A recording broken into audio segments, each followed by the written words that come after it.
Halo, Assalamualaikum.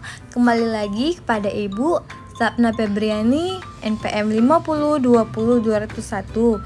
Video kali ini video materi lanjutan pada video sebelumnya yang membahas pembelajaran ketiga.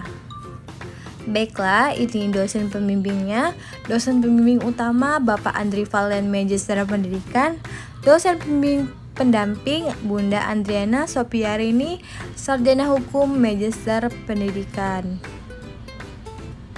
Nah, di sini materi kita tetap IPS, tema 8, subtema 1, kelas 5, fokus pembelajaran keempat. Pada video sebelumnya kita membahas macam-macam jenis usaha agraris. Sekarang kita akan membahas macam-macam usaha masyarakat Indonesia. Jenis usaha ini terbagi menjadi dua, jenis usaha menghasilkan barang dan jenis usaha menghasilkan jasa. Nah, anak-anak, di sini ada jenis-jenis usaha, usaha bidang perindustrian, usaha di bidang perdagangan, dan usaha di bidang jasa. Akan kita bahas satu persatu. Baiklah, usaha dalam bidang perindustrian. Industri adalah kegiatan memproses atau mengelola barang dengan menggunakan sarana dan peralatan, misalnya mesin. Jenis industri ini terbagi menjadi dua. Nah, yang pertama itu ada industri besar. Industri besar menggunakan peralatan, modal, dan tenaga kerja dalam jumlah besar. Sedangkan industri kecil menggunakan peralatan, modal, dan tenaga kerja dalam muatan kecil. Contoh kegiatan industri. Pada gambar 1, industri mobil ini peralatan modal dan tenaga kerjanya diperlukan dalam jumlah besar sehingga industri mobil masuk dalam kategori industri besar.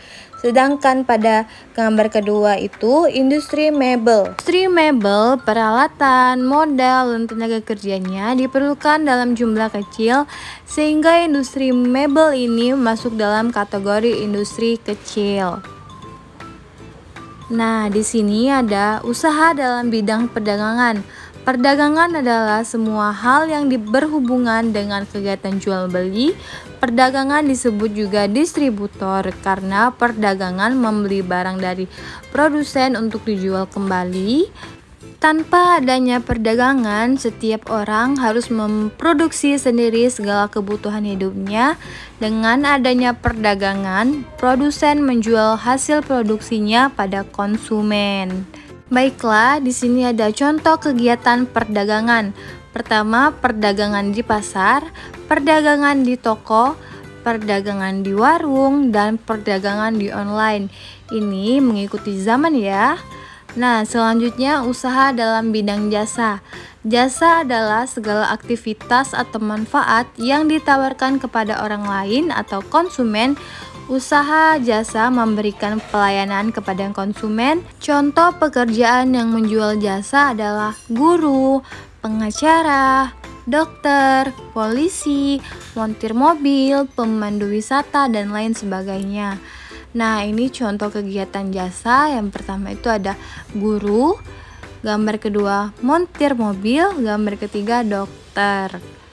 Baiklah anak-anak, kesimpulan pembelajaran kita kali ini, keberagaman jenis usaha di Indonesia memberikan banyak manfaat bagi masyarakat. Dengan jenis usaha yang beragam, masyarakat dapat bekerja sama dalam memenuhi kebutuhannya sehari-hari tanpa mengalami kesulitan. Nah, itu saja materi kita pada kali ini. Ibu ucapkan terima kasih. Wassalamualaikum warahmatullahi wabarakatuh.